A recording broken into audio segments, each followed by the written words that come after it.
Question में 2.5 की हम बात करेंगे। आज कौन सा पेपर पढ़ेंगे हम लोग? 2.5 में कुछ कॉमन फार्मूला जो है ये तुमको नेसेसरी है, इसके बारे में जानना है। तो 2.5 में तुम्हें जानना क्या है, इसमें सबसे पहले कह रहा है कि मान लो कि अल्फा और beta roots of quadratic equation. मान लो कि ये आपका क्वाड्रेटिक इक्वेशन हो गया, ax² + bx + c = आपका 0। अब फिर यहाँ पे करें कि ये आपका क्वाड्रेटिक रूट्स है, अल्फा और बीटा का आपका है रूट्स है, तो इसमें होता है कि अल्फा + बीटा = -b/a। तो अल्फा प्लस बीटा को हम रीड करते हैं, यहाँ पे पढ़ते हैं सम ऑफ रूट्स बोलते हैं। क्या बोलते हैं? सम ऑफ रूट्स बोला जाता है। फिर ऐसे ही अब यहाँ पे b और a को क्या बोलते हैं? तो b को हम बोलते हैं कोफिशिएंट ऑफ x बोलते हैं, और a को बोलते हैं कोफिशिएंट ऑफ x²। फिर यहाँ पे होता है कि alpha into beta, alpha into beta c/a होता है, c/a। अल्फा इंटू बीटा को हम बोलते हैं प्रोडक्ट ऑफ रूट्स बोलते हैं। क्या बोलते हैं? प्रोडक्ट ऑफ रूट्स बोलते हैं। तो ये आपको कहेगा कि सम ऑफ फाइंड करिए, सम ऑफ रूट्स फाइंड करिए, तो आपको ये फॉर्मूला अप्लाई करना पड़ेगा, अल्फा प्लस बीटा = -b/a। क्या लिखना पड़ेगा? Alpha plus beta = -b/a। फिर आपको बोलता है बुक में बोलेगा क्वेश्चंस में कि प्रोडक्ट ऑफ रूट्स फाइंड करिए। प्रोडक्ट ऑफ रूट जैसे बोलेगा आपको माइंड में आना चाहिए कि अल्फा इंटू बीटा की बात कर रहा है। किसकी बात कर रहा है? Alpha into beta. तो अल्फा इंटू बीटा क्या होता है? c/a होता है। c क्या है? कांस्टेंट टर्म हो गया। देखिए यहाँ पे ये c मतलब कांस्टेंट टर्म होता है। अब फिर यहाँ पे नेक्स्ट जो है, अब इसमें जो सबसे इंपॉर्टेंट पॉइंट है, ये बात करेगा नेचर ऑफ रूट्स की बात करेगा। किसकी बात करेगा? Nature of roots of quadratic equation बोलता है। तो इसमें अगर आपका ये क्वाड्रेटिक इक्वेशन हो गया, तो इसमें सबसे जो मेन फॉर्म होता है, मेन रोल होता है आपको नेचर ऑफ रूट्स में, तो डिस्क्रिमिनेंट का होता है। किसका होता है? डिस्क्रिमिनेंट। डिस्क्रिमिनेंट को हम दो लेटर से डिनोट करते हैं, एक तो हम बोलते हैं इसको डी बोलते हैं, और दूसरा बोलते हैं डेल्टा बोलते हैं। क्या बोलते हैं? डेल्टा। जो आप ट्रायंगल देख रहे हैं ऐसा, ये एक साइड से ऐसा रहता है ड्रॉ, तो इसको हम डेल्टा बोलते हैं। क्या बोलते हैं? डेल्टा। यहाँ पर हम राइट करते हैं, इसको डेल्टा रीड करते हैं। अब ये डी या डेल्टा किसके इक्वल होता है? तो b² - 4ac के इक्वल होता है, b² - 4ac। तो b क्या हो गया? आपका x का कोफिशिएंट हो गया, x का कोफिशिएंट। a मतलब आपका x², यहाँ पे x² है, इसका a का कोफिशिएंट ऑफ x² हो गया, कोफिशिएंट ऑफ x²। और c का मतलब होता है कांस्टेंट टर्म। क्या होता है? Constant term. तो आपको पहले ये फाइंड करना पड़ता है, डिस्क्रिमिनेंट फाइंड करना होता है। जब भी नेचर ऑफ रूट्स की बात करेगा तो आपके माइंड्स में क्या चाहिए कि हमको डिस्क्रिमिनेंट फाइंड करना है। जो भी खेल है नेचर पे, डिस्क्रिमिनेंट पे। अगर डिस्क्रिमिनेंट आपने फाइंड किया, अगर डेल्टा का वैल्यू क्या आ गया आपका? डेल्टा, यानी कहने का मतलब आपको b² - 4ac, इसकी वैल्यू आपने फाइंड किया, अगर आपको 0 आया तो हम बोलेंगे roots are real and equal होता है। इस केस में रूट्स क्या होता है? मेरा रियल एंड इक्वल होता है। रूट्स क्या होता है? रियल एंड इक्वल होता है। फिर अगर आपने फाइंड किया डेल्टा, या डेल्टा बोले या आप डी भी लिख सकते हैं, कोई दिक्कत नहीं। अब इसकी वैल्यू क्या होता है? b² - 4ac। अगर ये वैल्यू फाइंड किए, अगर इसका वैल्यू पॉजिटिव में आया, किस में आया? पॉजिटिव नंबर आया, तो आप बोलेंगे कि roots are real and unequal होता है। Roots are real and unequal होता है। वैसे ही मान लें कि फिर आप डेल्टा यानी कि b² - 4ac का वैल्यू फाइंड करिए। अगर इसका वैल्यू निगेटिव में आ जाए, -3 - 2 -3 -4 -6 ऐसे अगर वैल्यू आ जाए, तो आप बोलिएगा कि मेरा रूट्स आर नॉट रियल होता है, यानी कि इसका वैल्यू निगेटिव में आएगा तो रूट्स मेरा जो है वो रियल नहीं होता है। यहाँ पे कह रहे क्वेश्चन में। अब अगला जो टॉपिक है इसी का, अब आपसे क्या पूछेगा इसमें 2.5 में क्वेश्चन जो रहेगा, इक्वेशन पूछेगा आपका, क्वाड्रेटिक इक्वेशन फाइंड करिए। क्या फाइंड करिए? Quadratic equation. तो क्या गिवन रहेगा? हुज मतलब होता है जिसका रूट्स गिवन है। रूट्स क्या है? गिवन। ऐसे अल्फा प्लस बीटा आपको अगर गिवन रहे, अल्फा और बीटा का रहे गिवन रहे, तो हम कैसे क्वाड्रेटिक इक्वेशन, रिक्वायर्ड इक्वेशन क्या होता है? x² - alpha plus beta into x plus alpha into beta. तो आप पढ़ते हैं इसको x - alpha plus beta into x plus alpha into beta = 0। इस फार्मूला, ये हमारा हो गया इक्वेशन फाइंड करने के लिए फार्मूला होता है। क्या फाइंड करने के लिए होता है? इक्वेशन फाइंड करने के लिए। तो फिर यहाँ पे अल्फा प्लस बीटा, तो अल्फा प्लस बीटा कहने का मतलब कि आपका सम ऑफ रूट्स होता है, सम ऑफ रूट्स हो गया। फिर अल्फा इंटू बीटा कहने का मतलब प्रोडक्ट ऑफ रूट्स। ये सब चीज़ आपको गिवन रहेगा। क्या रहेगा? गिवन रहेगा। तो हम क्या करते हैं, इसमें वैल्यू पुट करके और इक्वेशन फाइंड कर सकते हैं। क्वेश्चन करेंगे, एक्टिविटी क्वेश्चन है, fill in the gaps and complete. जो गैप्स आपको गिवन है इससे क्या करना है? आपको कंप्लीट करना है। तो यहाँ पे करें कि आपका एक क्वाड्रेटिक इक्वेशन हो गया। अब इसमें आपको b² - 4ac और बी स्क्वायर माइनस 4ac का वैल्यू आपको दिया है। तो यहाँ पूछा है कि नेचर ऑफ रूट्स क्या होगा, नेचर ऑफ रूट्स क्या होगा। तो आप याद करिए कि अभी मैंने कुछ पहले लिखा था यहाँ पर डेल्टा का वैल्यू, यानी कि 0 या डेल्टा का वैल्यू ग्रेटर देन 0 है या ग्रेटर देन 0 या लेस देन 0 रहेगा। तो इसका मतलब हुआ आपको कि बी स्क्वायर माइनस 4ac यानी कि पॉजिटिव नंबर है। तो इसमें देख रहा है कि आपको पॉजिटिव है और निगेटिव नंबर। तो यहाँ पे दिख रहा है कि ये निगेटिव नंबर हो गया, इसका मतलब क्या हो गया, माइनस में रह गया, -3, -5, -6। तो इसको हम क्या बोलते हैं, नॉट रियल रूट्स। क्या बोलते हैं, नॉट्स रियल रूट्स। अगर ग्रेटर देन 0 है, अभी मैंने कुछ पहले अपने फॉर्मूला लिखा था, तो यहाँ पर देखिए B square minus 4ac equal क्या है, पॉजिटिव नंबर है। तो इसका मतलब यहाँ पर रूट्स मेरा क्या हो गया, रूट्स आर रियल हो गया। Roots are real and equal, unequal होता है, यहाँ पे अनइक्वल लिखिएगा, यहाँ पे इसे अनइक्वल राइट करेंगे हम। फिर यहाँ पे पूछा होगा गैपिंग में, अब यहाँ फिल करना हमको क्या, तो यहाँ बोला कि ये माइनस में है, किस में है, माइनस में। तो माइनस माने कि लेस देन 0, तो लेस देन 0 आपको आ रहा है, तो इसका मतलब है रूट्स आर नॉट रियल। यहाँ पे क्या लिखेंगे, रूट्स आर, ऐसे नॉट अप रियल लिखिएगा, रूट्स आर नॉट रियल आपको लिखना पड़ेगा इसमें। अब यहाँ पे नेक्स्ट क्वेश्चन कर रहा है, क्वाड्रेटिक इक्वेशन फाइंड करना है। क्या फाइंड करना आपको है, क्वाड्रेटिक इक्वेशन। लेकिन यहाँ पे sum of roots, sum of root कहने का मतलब कि इसे अल्फा प्लस बीटा का वैल्यू गिवन है।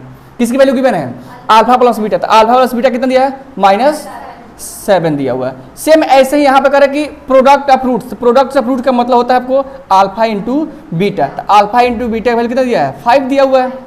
तो अब आपको क्वाड्रेटिक इक्वेशन लिखना है। तो क्वाड्रेटिक इक्वेशन लिखने का फॉर्मूला क्या होता है, x square minus alpha plus beta into x plus alpha into beta equal to 0। अब यहाँ पे ये आपका क्वाड्रेटिक इक्वेशन का फॉर्मूला होता है। तो यहाँ पे लिखिएगा एक्स स्क्वायर। अब यहाँ पे देखिए अल्फा प्लस बीटा, तो इसमें कितना वैल्यू गिवन है, माइनस में, तो उसको माइनस में ब्रैकेट में राइट करेंगे। जब भी निगेटिव नंबर दे तो किस में राइट करिएगा, ब्रैकेट में राइट करिएगा। फिर यहाँ पे क्या एक्स, तो एक्स राइट कर दीजिए। फिर प्लस अल्फा इंटू बीटा के यहाँ पे देखिए वैल्यू कितना गिवन है आपका, 5 गिवन है। तो यहाँ पे करेक्ट करिएगा, 5 राइट कर दीजिए, इक्वल टू का लिखिएगा 0। अब एक्स स्क्वायर, अब ये माइनस माइनस क्या हो गया, माइनस मल्टीप्लाई माइनस, यहाँ पे प्लस राइट कर दीजिएगा, 7x प्लस 5 इक्वल टू 0। तो ये रफ पे करके आप यहाँ फिल क्या करिएगा, x square plus 7x plus 5 equal to 0। यही आपका हो गया क्वाड्रेटिक इक्वेशन हो गया। अंडरस्टूड। तो जब भी रहेगा इस तरह क्वेश्चंस दे तो आपको रफ कर लेना पड़ता है। क्या करता है, रफ कर लीजिएगा और इसको ऐसे ब्रैकेट में कर दीजिएगा, लिख दीजिएगा यहाँ पे रफ। जब पेपर जब भी आएगा तो पेपर में साइड में लिख के इसे रफ करके यहाँ पे फिल कर देना है एक्टिविटी क्वेश्चंस में। कोई किसी को डाउट। अब यहाँ पे अगला क्वेश्चन बोल रहा है कि अल्फा और बीटा क्या आपका है, रूट्स ऑफ क्वाड्रेटिक इक्वेशन है। क्या है, रूट्स ऑफ क्वाड्रेटिक इक्वेशन। तो आपको यहाँ पे क्वाड्रेटिक इक्वेशन दिया हुआ है। अब पूछा वैल्यू किसका है, अल्फा प्लस बीटा का वैल्यू पूछा है। तो आप याद करिए कि अल्फा प्लस बीटा जो होता है यानी -b/a होता है, -b/a। अब यहाँ पे एक a और b का वैल्यू, तो यहाँ पे जो फर्स्ट में आया है तो सबसे पहले इसमें राइट करते हैं a का वैल्यू। a का वैल्यू का मतलब होता है यानी एक्स स्क्वायर में किस नंबर से मल्टीप्लाई है, 2 से, तो 2 हो गया। यहाँ b का वैल्यू होता है x में किस नंबर से मल्टीप्लाई है, 4 से, तो साइन के साथ लिखिएगा, ध्यान रखिएगा। तो क्या लिखिएगा, -4 लिखिएगा। यहाँ पे c का वैल्यू क्या लिखिएगा, ये -3 यानी कांस्टेंट टर्म, तो c इक्वल टू -3। अब यहाँ से क्या पूछा है क्वेश्चन इसमें, अल्फा प्लस बीटा। तो अल्फा प्लस बीटा का फॉर्मूला क्या होता है, -b/a। तो ये माइनस फॉर्मूला का हो गया। अब b का वैल्यू इसमें किसने दिया, माइनस में, तो उसको अब ब्रैकेट में इसे राइट कर लीजिएगा। अब फिर a का वैल्यू 2 हो गया, तो ये माइनस से माइनस मल्टीप्लाई क्या आएगा, 4, तो माइनस प्लस हो जाएगा और 2 ये कैंसिल होगा 2 से, यानी कितना गया 2। आप यहाँ पे क्या फिल करिएगा, 2 फिल करिएगा। ये सब चीज़ रफ में हम करते हैं। फिर ऐसे ही आपको फाइंड करना अल्फा इंटू बीटा, तो क्या होता है c/a। तो c का वैल्यू यहाँ कितना है, -3, तो आप राइट करें -3। a का वैल्यू कितना है 2, तो यहाँ पे लिख दीजिए 2। तो यहाँ पे क्या फिल करिएगा, -3/2। यही आपका हो गया आंसर हो गया। तो एक जो बॉक्स होता है अगर एग्जाम में दे तो हाफ मार्क्स का आता है। कितने मार्क्स का आता है, हाफ मार्क्स का। सेकंड नंबर क्वेश्चन कर रहा है find the value of discriminant find करने की बात कर रहा है। डिस्क्रिमिनेंट जब भी बात करेगा तो आप याद करिए ये डेल्टा आपको पता है डेल्टा, तो इसका वैल्यू क्या होता है, b² माइनस ऐसे 4ac होता है। लेकिन आपको सबसे पहले तो ये डेल्टा जब भी डिस्क्रिमिनेंट फाइंड करना होगा तो हमको b, a और c पता करना होता है, तो फाइंड करना होता है। तो इसमें तो हमको गिवन है, अब हमको कैसे फाइंड करना है यहाँ पे देखिए। तो यहाँ पर हम राइट करेंगे क्वेश्चन नंबर ऐसे 1 राइट करेंगे यहाँ पे और लिखेंगे ऊपर में से सॉल्यूशन आप राइट करिएगा। सोल्यूशन लिख के क्वेश्चन नंबर 1 राइट करिए इसे, x square plus 7x minus 1 equal to 0। अब यहाँ पर लिखिएगा देयरफॉर, यहाँ पर लिखते हैं कंपेयरिंग, यहाँ पर लिखिएगा x square plus 7x minus 1 equal to 0 with लिखिएगा यहाँ पे विथ। अब किससे करेंगे, a x square plus b x अब प्लस सी इक्वल टू 0, इससे हमने कंपेयर किया तो यहाँ पे लिखेंगे वी गेट लिखे। अब इसे हमने कंपेयर किया तो हमें ए का वैल्यू देयरफॉर लिखेंगे यहाँ पे ए इक्वल टू क्या मिलेगा, तो इसमें एक्स स्क्वायर है, देखिए एक्स स्क्वायर में ए का वैल्यू कोई नंबर नहीं दिख रहा है तो यानी कि 1 नंबर, जो नंबर लिखा रहेगा एक्स स्क्वायर के पास वही मेरा किसका वैल्यू होता है, ए का वैल्यू होता है। अब यहाँ पे बी मतलब यहाँ पे एक्स भी है, तो यहाँ पे देखिए यहाँ पे 7x के पास कौन सा नंबर लिखा हुआ है 7, तो साइन के साथ बोलिए प्लस लिखा है तो प्लस नहीं लिखेंगे, प्लस साइलेंट रहता है, अगर माइनस पे लिखते हैं यहाँ पे साइन के साथ लिखते हैं तो 7 है तो यहाँ पर हम 7 लिख देंगे। फिर कांस्टेंट टर्म यानी सी के यहाँ पे देखिए कितना लिखा -1, तो -1 आप राइट कर देंगे। तो यहाँ से आपको ए बी सी का वैल्यू फाइंड करिएगा, और डिस्क्रिमिनेंट फाइंड करने का फॉर्मूला क्या होता है, बी स्क्वायर माइनस 4ac। तो अब यहाँ से क्या राइट करिएगा, देयरफॉर डिस्क्रिमिनेंट ऐसे राइट करिए, डिस्क्रिमिनेंट यानी कि आपको डेल्टा फाइंड करना है तो डेल्टा जो लिखिएगा बी स्क्वायर माइनस 4ac। अब इसका b का वैल्यू यहाँ से क्या पुट करिएगा, 7 पुट करिएगा, तो यहाँ पे लिखिए 7 का स्क्वायर, फिर -4। अब a के प्लेस पे देखिए यहाँ पे क्या लिखा है 1 लिखा हुआ है, तो यहाँ पे मल्टीप्लाई क्या लिखिएगा 1 मल्टीप्लाइड, अब माइनस है तो माइनस आप 1 लिखिएगा, जब भी इसे ब्रैकेट में लिखिएगा। अब यहाँ से मल्टीप्लाई करिए इसको, कितना आएगा, यहाँ पे हो जाएगा 7 का स्क्वायर कितना हो गया 49 हो गया। फिर ये माइनस से माइनस मल्टीप्लाई हो जाएगा तो क्या हो जाएगा आपका प्लस हो जाएगा। अब 4 1 जा 4, अब इसको ऐड करिए कितना आ गया 53 आ गया। यही आपका आंसर हो गया फर्स्ट क्वेश्चन का। सेकंड क्वेश्चन भी आपको बोल रहा है इसे ही कि आपको दिया हुआ, अब कर फिर इसका करने के लिए इसमें भी हमको डिस्क्रिमिनेंट फाइंड करना है, यानी कि हमें क्या करना है, डेल्टा की वैल्यू फाइंड करना है। डेल्टा कहने का मतलब बी स्क्वायर माइनस 4ac की वैल्यू फाइंड करना है। तो फिर यहाँ पे सेकंड क्वेश्चन हम यहाँ पर राइट करेंगे सेकंड, और यहाँ पे सॉल्यूशन आप लिख लीजिएगा। सॉल्यूशन राइट करके यहाँ पे सेकंड नंबर क्वेश्चन लिखिए। फिर यहाँ पे क्या लिखिएगा, ऐसे ही लिखिए कंपेयरिंग, क्या लिखिएगा कंपेयरिंग। अब कंपेयरिंग में इक्वेशन का नाम लिखिए यहाँ पे 2y स्क्वायर माइनस 5y अब plus 10 equal to 0, 10 equal to 0। अब यहाँ पे किसके साथ विथ a y स्क्वायर अब प्लस by अब प्लस c इक्वल टू 0। अब यहाँ से लिखिएगा वी गेट तो वी गेट देयरफॉर। अब a का वैल्यू देखिए यहाँ पे y स्क्वायर में कितना नंबर दिख रहा है, कौन सा नंबर से मल्टीप्लाई है 2 से, तो हमारा 2 हो गया। फिर यहाँ पे b लिखिए तो देखिए y में कितने नंबर से मल्टीप्लाई है -5, तो यहाँ पे -5 लिख दीजिए। c पे क्या लिखिएगा 10, तो यहाँ पे 10 लिख दीजिए। फिर यहाँ से लिखिए अब देयरफॉर डिस्क्रिमिनेंट, डिस्क्रिमिनेंट मतलब कि आपको इसे डेल्टा इक्वल टू क्या होता है बी स्क्वायर और माइनस ऐसे 4ac लिखिएगा। फिर यहाँ से लिखिए डेल्टा का वैल्यू, अब बी का वैल्यू यहाँ से देखिए बुक में क्या दिया आपने क्या फाइंड किया हुआ है -5, तो यहाँ पे लिखिए -5 लिख के इसको ब्रैकेट में करिएगा, जब भी निगेटिव नंबर आएगा तो उसको ब्रैकेट में लिखा जाता है। फिर यहाँ पे लिखिए -4, अब एक प्लेस पे देखिए यहाँ पे क्या लिखा है 2, तो यहाँ पर 2 राइट कर दीजिए। फिर मल्टीप्लाई किससे 10, तो यहाँ पर 10 राइट कर दीजिए। अब 5 का स्क्वायर यहाँ पे 25 हो जाएगा। अब मल्टीप्लाई करेंगे 4 में 2 से तो 8 हो जाएगा, 8 में 10 से तो कितना हो जाएगा 80 हो जाएगा। अब माइनस करिए यहाँ पे आएगा -55, आपका यही आंसर हो गया। फिर आपको थर्ड नंबर क्वेश्चन है तो यहाँ पे लिखिए सोल्यूशन है यहाँ पे क्वेश्चन थर्ड। अब क्वेश्चन थर्ड में क्या लिखा हुआ है ऐसे √2, तो यहाँ पे लिखिए डायरेक्टली कंपेयरिंग लिखिए, क्या लिखिएगा कंपेयरिंग। अब इक्वेशन क्या है, आपने इक्वेशन लिखिए यहाँ पे √2x स्क्वायर फिर प्लस 4x प्लस 2 और √2 इक्वल टू 0। अब किससे with ax square plus bx अब प्लस c इक्वल टू 0। अब यहाँ पे वी गेट, तब इसमें हमको a और b का वैल्यू फाइंड करना है, a b c का वैल्यू फाइंड करना है। तो देयरफॉर a का वैल्यू, तो देखिए यहाँ पे x स्क्वायर में किस नंबर से मल्टीप्लाई है √2 से, तो यहाँ पर a का वैल्यू क्या आ गया हमारा √2 आ गया। फिर b लिखना है तो यहाँ पे देखना है कि x में किस नंबर से मल्टीप्लाई है 4 से, तो 4 हो गया। फिर यहाँ पे c के प्लेस पे देखिए कौन सा नंबर लिखा हुआ है 2√2, तो यहाँ पे लिखिए 2√2 लिखिए। क्या फाइंड करना हमको डिस्क्रिमिनेंट, यहाँ पर राइट करेंगे डिस्क्रिमिनेंट। तो डिस्क्रिमिनेंट लिखिएगा, यानी कि हमको ऐसे डेल्टा, डेल्टा इक्वल टू क्या होता है b square minus 4ac। B का वैल्यू यहाँ से कितना है 4 है, तो यहाँ पर लिखिए 4 का स्क्वायर माइनस 4। अब फिर यहाँ पे किसका वैल्यू लिखिएगा, ए की वैल्यू क्या लिखिएगा इसे √2 इंटू, फिर यहाँ पे सी का वैल्यू 2 और √2 हो गया आपका ऐसे। अब यहाँ पे 4 का स्क्वायर कितना होगा आपका 60 हो जाएगा, ये माइनस 4, ऐसे रूट कितने बार है 2 बार है, तो 2 लिख दीजिए। अब फिर ये 2 है 2 लिख दीजिए। अब ये कितना मल्टीप्लाई होगा 16 आ जाएगा, ये भी 4 2 जा 8 8 2 जा 16। अब ये कितना आ गया 0 आ गया, यही मेरा क्या हो गया आंसर हो गया थर्ड का। क्वेश्चन में आपको बोल रहा है यहाँ पे determine the nature of roots of the following quadratic equation, यानी कि आपको नेचर ऑफ रूट्स की बात किया है। देखिए यहाँ पे ध्यान दीजिएगा, आपको क्वेश्चन से बोला है कि नेचर ऑफ रूट आपको पूछा है, नेचर ऑफ रूट्स। जब भी आपको नेचर ऑफ रूट्स की बात करेगा तो आपके माइंड में आना चाहिए कि हमको डिस्क्रिमिनेंट फाइंड करना है। क्या फाइंड करना है, डिस्क्रिमिनेंट हमको फाइंड करना है। क्या फाइंड करना है, डिस्क्रिमिनेंट। तो डिस्क्रिमिनेंट कहने का मतलब आपको यहाँ पे कि हमें डेल्टा फाइंड करना है, डेल्टा। तो डेल्टा का वैल्यू क्या होता है आपका बी स्क्वायर माइनस ऐसे 4ac, हमें ये फाइंड करना होता है। इसी फाइंड से हमको चेकआउट हो जाएगा। इसमें 3 कंडीशन होता है। पहला कंडीशन होता है अगर डेल्टा का वैल्यू 0 आया तो रूट्स मेरा होता है यहाँ पे roots are real and equal होता है।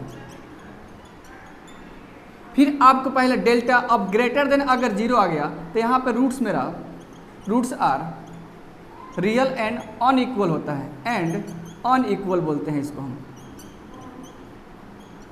फिर यहाँ से आप बोलिएगा अगर मान लें कि अगर इसका डेल्टा का वैल्यू आपको डेल्टा लेस देन अगर 0 आ रहा है तो रूट्स जो होता है नॉट रियल होता है, रूट्स आर यहाँ पे लिखते हैं नॉट रियल। तो आपको जब भी नेचर ऑफ रूट बात करेगा तो सबसे पहले हमें क्या फाइंड करना होता है डेल्टा, एंड डेल्टा कहने का मतलब हमको डिस्क्रिमिनेंट फाइंड करना होता है। क्या फाइंड करना होता है, डिस्क्रिमिनेंट आपको फाइंड करना होता है। उसके बाद हमें चेकआउट करना होता है डेल्टा का वैल्यू मेरा 0 आएगा तो हम क्या बोलेंगे roots are real and equal होता है। अगर ग्रेटर देन 0 कि मतलब हो गया पॉजिटिव नंबर आएगा। क्या नंबर आएगा पॉजिटिव, तो हम बोलेंगे roots are real and unequal होता है। अगर मान लें कि लेस देन 0 आ गया, डेल्टा का वैल्यू लेस देन 0 आ गया तो हम बोलेंगे रूट्स आर नॉट इक्वल। इसका मतलब होगा कि इसकी वैल्यू किस में आएगी माइनस में आएगा। किस में आएगा माइनस में आएगा। तो यही चीज़ आपको नेचर ऑफ रूट से इतना चीज़ें आपके माइंड में ऑलवेज आना चाहिए। अब क्वेश्चन हम देखते हैं, पहला क्वेश्चन क्या करता है। तो यहाँ पर हम लिखते हैं ऐसे सोल्यूशन। अब क्वेश्चन हम 1 लिखेंगे। क्वेश्चन 1 में क्या है आपका x square minus 4x plus 4 equal to 0। अब यहाँ पर लिखेंगे comparing since comparing x square minus 4x plus 4 equal to 0 with ax square plus bx plus c equal to 0। अब ऐसे हम कंपेयर किए तो कंपेयर करने के बाद से लिखेगा वी गेट। अब गेट का मतलब कि हमको यहाँ पे a और b का वैल्यू c का वैल्यू फाइंड करना है। तो यहाँ से लिखिएगा देयरफॉर a मतलब हो गया इसमें एक्स स्क्वायर में किस नंबर से मल्टीप्लाई है, कोई नंबर नहीं दिख रहा है आपको तो यहाँ पे 1 लिख दीजिए। और यहाँ b का वैल्यू यहाँ पे x में कितने नंबर से मल्टीप्लाई है -4, तो यहाँ b का वैल्यू क्या हो गया -4 हो गया। c का वैल्यू आपको कांस्टेंट टर्म होता है तो यहाँ पे कितना है 4 है, तो ये मेरा क्या हो गया c का वैल्यू 4 यहाँ से हो गया। जैसे ही हमने ये फाइंड किया इसके बाद हम क्या निकालेंगे, आपको डिस्क्रिमिनेंट फाइंड करना होता है। क्या फाइंड करना होता है डिस्क्रिमिनेंट। तो हम यहाँ से लिखेंगे देयरफॉर, यहाँ से लिखिएगा डिस डेल्टा देयरफॉर डिस्क्रिमिनेंट ऐसे राइट करते हैं। डिस्क्रिमिनेंट बोले तो हमने डेल्टा की बात किया तो डेल्टा यहाँ पर लिख दीजिएगा। डेल्टा इक्वल टू क्या होता है बी स्क्वायर माइनस आपका ऐसे 4ac होता है। अब इसमें इसका वैल्यू पुट करेंगे डेल्टा बी का, तो यहाँ पर लिखिए बी का वैल्यू आपको कितना दिया हुआ है, देखिए यहाँ से b का वैल्यू, तो b का वैल्यू कितना है -4 है तो यहाँ पर लिखिए -4। तो माइनस जब भी नंबर आएगा उसको ब्रैकेट में लिखिएगा ऐसे स्क्वायर, फिर माइनस। अब 4 है तो यहाँ 4 लिखिए। a के प्लेस पे देखिए यहाँ पे कितना लिखा हुआ है 1 लिखा हुआ है, तो आप भी क्या कर दीजिए ऐसे 1 लिखिए। फिर मल्टीप्लाई अब c के प्लेस पे, तो c के प्लेस पे यहाँ पे कौन सा नंबर है 4 है तो यहाँ 4 राइट कर दीजिए। ये क्या हो गया 60 आपका हो जाएगा। अब 4 में 4 से मल्टीप्लाई कर कितना आएगा 60 आ जाएगा। 60 में 60 माइनस करेंगे आएगा 0 आ गया। जब 0 आया तो देखिए इसमें 3 कंडीशन है, ये a हो गया, ये मेरा क्या हो गया b और c। तो डेल्टा का वैल्यू क्या आ गया मेरा यहाँ से सब ये डेल्टा है, तो यहाँ पे देखिए डेल्टा लिखिए, यहाँ पे डेल्टा ये सब डेल्टा लिखिए। डेल्टा का वैल्यू क्या आ गया, 0 आ गया, तो 0 आ गया तो यहाँ हम क्या बोलेंगे, roots are real and equal. तो लिखिएगा नेचर ऑफ रूट क्या हो गया, मिल गया आपका, देयरफॉर ऐसे roots are real and equal हो गया। यही आपका क्या हो गया आंसर। तो यहाँ पर नेचर ऑफ रूट्स क्या मिला हमको, रूट्स, नेचर ऑफ रूट्स क्या है, रियल एंड इक्वल हो गया, रियल एंड इक्वल। तो नेचर ऑफ रूट्स क्या मिलेगा हमको, तो ये 0 आया तो यहाँ समझिए roots are real and equal, यहाँ से ये हो गया आपका आंसर हो गया। अब सेकंड क्वेश्चन से देखिए, सेकंड क्वेश्चन में क्या करें, ये लिखा हुआ है यहाँ पे, सेकंड क्वेश्चन राइट करिए, 2y² minus 7y plus 2 equal to 0। फिर यहाँ पे लिखिए comparing,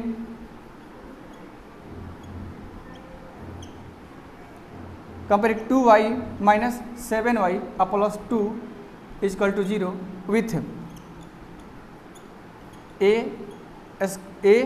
y² plus by plus c equal to 0 we get. तो देयरफॉर यहाँ से लिखिएगा a के वैल्यू y² में किस नंबर से मल्टीप्लाई है, 2 से, तो यहाँ पे 2 लिख दीजिए। b इक्वल टू y में किस नंबर से मल्टीप्लाई, यहाँ पे -7, तो यहाँ पे -7 लिख दीजिए। c इक्वल टू, तो c मतलब यहाँ कॉन्स्टेंट टर्म कितना है, 2 है, तो यहाँ पे 2 लिख दीजिए। अब यहाँ से क्या फाइंड करना है, नेचर की बात करते हैं, डेल्टा फाइंड करना है, तो लिखिए देयरफॉर डेल्टा। तो डेल्टा इक्वल टू क्या होता है, b² ऐसे माइनस 4ac।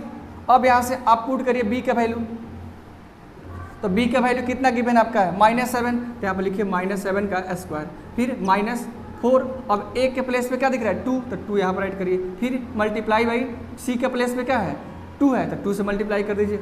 7 का स्क्वायर 49। अब ये जो माइनस है हट जाएगा, क्योंकि पावर जो मेरा इवन नंबर है।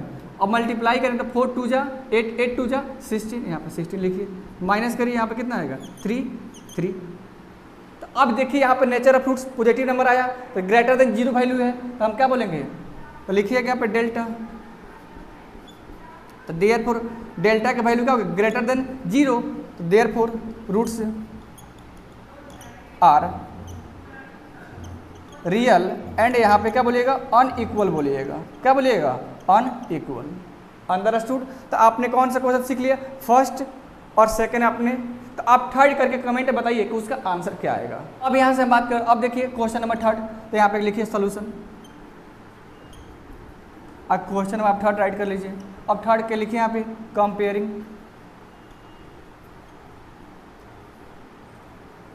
m² plus 2m plus 9 equal to 0 with am² plus bm plus c equal to 0 we get. तो वी गेट देयरफॉर लिखिएगा यहाँ पे।